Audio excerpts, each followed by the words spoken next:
আসসালামু আলাইকুম প্রিয় দর্শক, welcome back to my channel food files by Moon. আজকে কাঁচা কলার কাবাব তৈরি করে দেখাবো।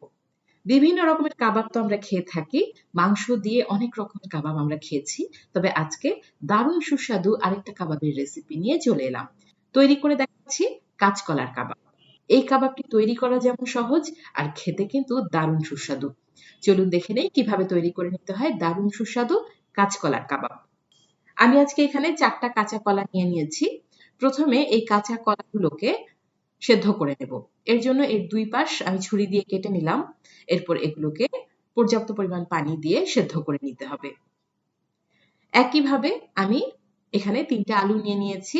আলুগুলোকেও সেদ্ধ করে নেব। কাঁচকলা এবং আলু যখন ভালোভাবে সেদ্ধ হয়ে যাবে, তখন এগুলোর উপরের খোসা ছাড়িয়ে নিতে হবে। কাঁচা কলা এবং আলুর খোসা ছাড়িয়ে নেওয়ার পর এগুলোকে খুব ভালোভাবে আমি মেখে নিচ্ছি। খুব ভালোভাবে মথে নিতে হবে। আপনি যত ভালোভাবে মথে নিতে পারবেন, আপনার কলার কাবাবটা ততটাই স্মুথ হবে এবং এটা খেতে দারুণ সুস্বাদু হবে। এবার এর মধ্যে আমি অন্যান্য মসলা দিয়ে দিচ্ছি হাফ চা চামচ পরিমাণ আদা বাটা, হাফ চা চামচ দিচ্ছি রসুন বাটা, স্বাদ অনুযায়ী লবণ দিয়ে দিচ্ছি, ১ চা চামচ লবণ ব্যবহার করছি। কালো গোলমরিচের গুঁড়া দিয়ে দিচ্ছি হাফ চা চামচ পরিমাণ, চিলি ফ্লেক্স দিয়ে দিচ্ছি হাফ চা চামচ পরিমাণ, কাবাব মসলা দিয়ে দিচ্ছি ১ চা চামচ পরিমাণ, যে কোনো ব্র্যান্ডের কাবাব মসলা আপনারা ব্যবহার করতে পারেন। হাফ চা চামচের একটু কম দিয়ে দিচ্ছি গরম মসলা। দেব ২টো কুচি করে নেওয়া কাঁচামরিচ, ১ মুঠো পরিমাণ ধনিয়া পাতা এবং পেঁয়াজ বেরেস্তা।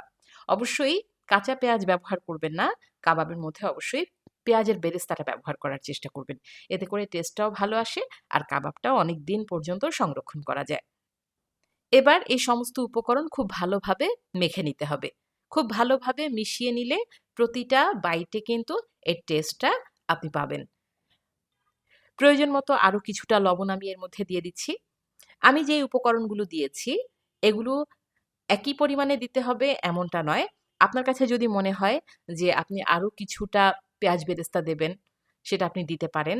আমি এখানে প্রায় হাফ কাপের মতো পেঁয়াজ বেরেস্তা ব্যবহার করেছি। আবার এখানে গোলমরিচের গুঁড়া বলেন বা চিলি ফ্লেক্স বলেন, সবকিছুই কিন্তু আপনার টেস্ট অনুযায়ী আপনি বাড়িয়ে বা কমিয়ে নিতে পারেন। চাইলে কাবাব মসলার পরিমাণ ১ চা চামচের বদলে ২ চা চামচ ব্যবহার করতে পারেন। এটা সম্পূর্ণই কিন্তু আপনাদের টেস্টের উপর নির্ভর করছে। খুব ভালোভাবে সমস্ত উপকরণ যখন মাখা হয়ে গেল, এবার আমি হাতে সামান্য তেল দিয়ে এগুলোকে কাবাবের শেপে নিয়ে আসছি। খুব সহজ, আমরা সবাই জানি কিভাবে কাবাব তৈরি করে নিতে হয়। এভাবে প্রত্যেকটা কাবাব আমি তৈরি করে নিচ্ছি।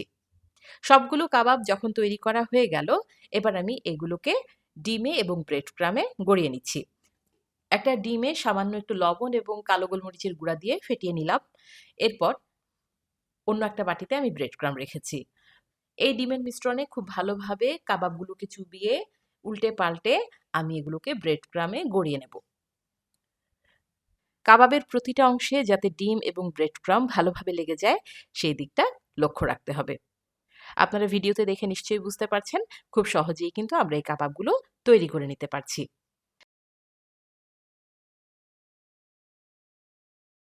আমার সবগুলো কাবাব তৈরি করা হয়ে গেছে। আপনারা চাইলে এই পর্যায়ে এগুলোকে ডিপ ফ্রিজে সংরক্ষণ করতে পারেন। কাবাব সংরক্ষণ করতে চাইলে এভাবে ফাঁকা ফাঁকা করে কাবাবগুলোকে ডিপ ফ্রিজে ১ থেকে ২ ঘন্টা রেখে তারপর জিপলক ব্যাগে ভরে আপনারা ১ থেকে ২ মাস পর্যন্ত এগুলো সংরক্ষণ করতে পারেন। প্রয়োজন মতো সময়ে নামিয়ে ভেজে নিলেই হয়ে যাবে। এখন কয়েকটা কাবাব আমি ভেজে দেখাবো। তবে অবশ্যই তেলে ভাজার আগে কাবাবগুলোকে কমপক্ষে ৩০ মিনিট ফ্রিজের নরমাল চেম্বারে রেখে এগুলোকে সেট হতে সময় দিতে হবে। ৩০ মিনিট এগুলো যদি ফ্রিজের নরমাল চেম্বারে আপনি রাখেন, তাহলে খুব ভালোভাবে কাবাবটা ব্রেড ক্রামের সাথে সেট হয়ে যাবে। তখন আর এগুলো তেলে দিলে ব্রেড ক্রামগুলো খুলে যাবে না। তো এবার আমি কয়েকটা কাবাব আপনাদের ভেজে দেখাচ্ছি। যেহেতু সমস্ত উপকরণ খুব ভালোভাবেই সেদ্ধ করা, এগুলো হতে কিন্তু আমাদের একেবারেই সময় লাগবে না। ৩ থেকে ৪ মিনিট সময়ের মধ্যে কাবাবগুলো কিন্তু তৈরি হয়ে যাবে। উল্টে পাল্টে গোল্ডেন ব্রাউন করে আমরা প্রত্যেকটা কাবাব ভেজে নিচ্ছি। খুবই সহজ প্রিয় দর্শক, এই নাস্তা খুব সহজে তৈরি করে নেওয়া যায়। বিকেলে ১ কাপ চায়ের সাথে মুখরোচক এই কাবাব আপনারা পরিবেশন করতে পারেন। ছোট বড় সবাই ভীষণ পছন্দ করবে। আমার কাবাবগুলো তৈরি করা হয়ে গেছে। আমি এগুলোকে একটা টিস্যু পেপারে নিয়ে নিচ্ছি। তৈরি হয়ে গেল দারুণ সুস্বাদু কাঁচকলার কাবাব। আশা করছি আজকের এই সহজ রেসিপি আপনাদের ভালো লেগেছে। আজ তাহলে এই পর্যন্তই। পরবর্তীতে নতুন কোনো রেসিপি নিয়ে আবার হাজির হয়ে যাব। সবাই ভালো থাকুন, সুস্থ থাকুন। আল্লাহ হাফেজ।